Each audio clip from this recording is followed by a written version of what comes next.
traffic ang evening.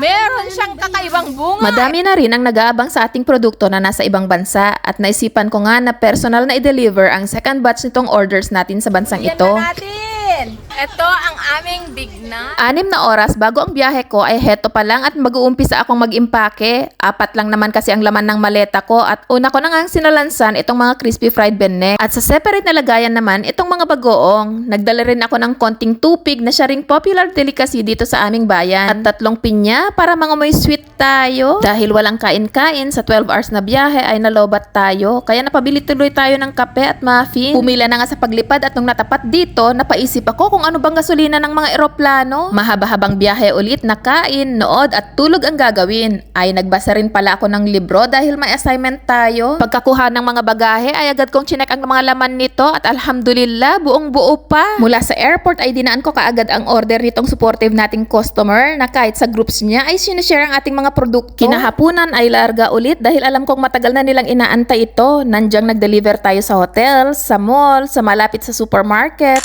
At syempre, kinumusta ko na rin ang diet ni We na sa tingin ko ay wala na namang diet ngayon. Remember itong bugnay na hinarvest natin? Ay dinala natin yan sa Dubai bilang pa-free sa ating mga customers. O diba, prinomote pa ang local fruits natin kaya wag magtaka kung sa susunod ay pati ito ibenta ko na rin.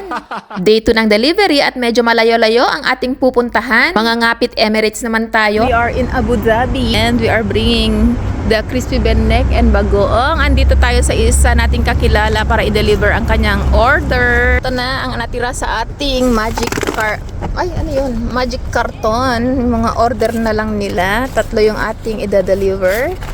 So, meron tayo. Who's this? Yeah, this is for Mabel. Bagoong bennek, ang kanyang order at saka syempre ang ating crispy bennek. Ay, meron din pala siyang bagoong dulong na order. Medyo ma-challenge ang pag-deliver dito sa UAE kasi karamihan ng ating mga kababayan ay working kaya usually after work na ang delivery at syempre ma-traffic na rin ang mga oras na yan. Humidity dito sa Abu Dhabi. Ang ating bagoong naka-aircon kaya ayan. Nagbumoys ang ating salamin. Oh, there's the Pinoy Manila. Oh, Pinoy Manila. Last delivery na lang natin to. Uy, ang sarap ng amoy ng Manhal Bakery. Naamoy ko yung cheese manakish nila. Gusto ko. Evening! Ay, nag-deliver ako ang inyong international seller. So, yan! Yung ating last na delivery. At order siya ng extra na 5. So, tapos na tayo nag-deliver. So, we're going home at magluto ng ating dinner. Time check. It's already 8 o'clock in the evening. So, we're heading back to Dubai. Habang nasa daan ay nakatanggap kami ng notice. Nag-cross pala kami sa toll gate at nakalimutan naming mag-register. Parang malulugi pa yata kami sa fines pag nagkataon. Masyado yatang na-enjoy ng aking driver ang aking mga kwento. Kaya ito ang nangyari. Oh, this is toll gate. Jabalali. الدنيا شارع محمد بن زايد جلس اي سي اكزت شارع محمد بن زايد like that. Day 3 ng ating delivery. We're heading north. Nadala natin ang ating crispy fried bennek at meron tayong bagoong na nilagay natin sa ref kanina kasi masyadong mainit ang pagtanggap sa atin ng Dubai.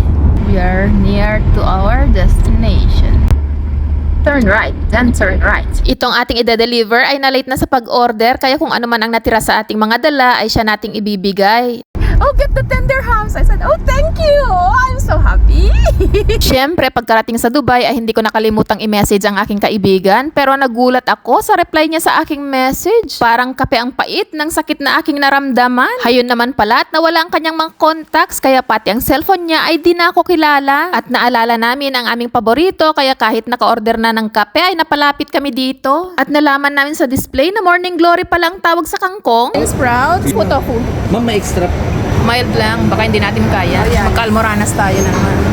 drinks, ma'am. After how many years talaga? And the rest is kain na may kumustahan at yes, mahaba-habang chismisan.